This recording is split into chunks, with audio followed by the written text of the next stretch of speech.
আপনার ফাইলটা গোছানো যদি ভালো হয় আপনার ভিসার পসিবিলিটি আপনার 99% পর্যন্ত পৌঁছা যাবে। আর এমনিতে চেক রিপাবলিকের ভিসা মানে পসিবিলিটি অনেক অনেক ভালো। তারা ইউরোপিয়ান অন্যান্য কান্ট্রির মতো আপনাকে মানে অনেকভাবে জাজমেন্ট করবে না, শুধু একটা জাজমেন্ট করবে পারপাস অফ স্টাডি। আপনার পারপাস অফ স্টাডিটা কেমন, আপনার মোটিভেশনটা কেমন।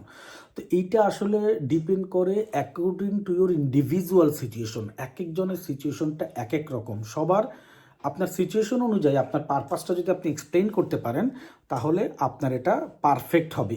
এইটাই ভিসা পাওয়ার। আপনার তো এডুকেশন কোয়ালিফিকেশন আছে, আপনি কলেজ থেকে অ্যাডমিশন নিয়েছেন, অ্যাকোমোডেশন কনফার্মেশন নিয়েছেন, ব্যাংক স্টেটমেন্ট দিয়েছেন, আপনার সব কিছু ফিল আপ। তাহলে আপনার যেটা কোয়ালিটি দিয়ে প্রুভ করতে হবে সেটা হচ্ছে হলো যে আপনার পারপাসটা। এইটাই ওরা বেশিরভাগ ফোকাস করে। আপনার ভিসা ইন্টারভিউর 90% ফোকাস পারপাস, এটা খেয়াল রাখবেন।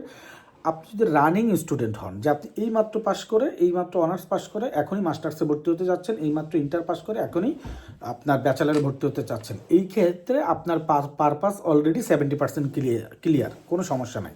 এখানে তেমন কোনো প্রবলেম নাই। জাস্ট আপনি একটু গোছায় বলবেন যে আমি দেশে এসে আমি ভালো ভালো কোম্পানিতে কাজ করতে চাই।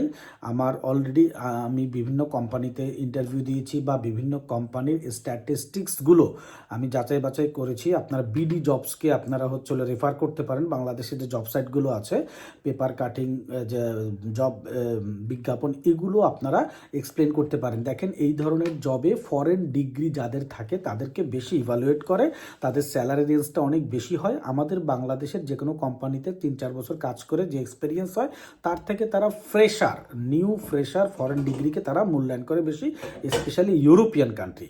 তো এই হচ্ছে আপনার লজিক। এবং চেক রিপাবলিক চয়েস করার কারণ হচ্ছে হলো যে ওখানে টিউশন ফিটা কম আছে, স্টুডেন্ট ফ্রেন্ডলি এনভায়রনমেন্ট আছে, হ্যাঁ, ইন্টারন্যাশনাল স্ট্যান্ডার্ডের পড়াশোনা হয়। এবং পাশাপাশি আপনাকে অবশ্যই আপনি ইউরোপিয়ান মিনিমাম 7-8টা দেশের টিউশন ফি সম্পর্কে জানেন।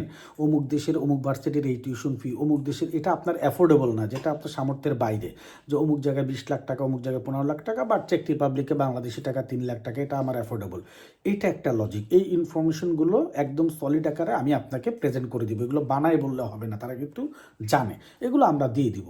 আর যদি আপনার কিছু স্টাডি গ্যাপ থাকে, তো আপনার কত সাল থেকে কত সাল স্টাডি গ্যাপ, আপনার কন্ডিশন কি, হ্যাঁ, ওই সব কিছু অনুযায়ী আপনার এক্সপ্লানেশনটা হবে। যেমন দেখেন, অনেকে আপনার ব্যাংকে প্রতি মাসে 15,000 টাকা করে, 20,000 টাকা করে আপনার টাকা রাখে। দেখা গেল সে কোনো ইনকাম করতেছে, 15,000 20,000 টাকা করে সে ওখানে ডিপোজিট করে, হ্যাঁ, বা তার বাবার অ্যাকাউন্টে 15,000 20,000 টাকা করে সে ডিপোজিট করেছে, বা তার বাবাই করেছে।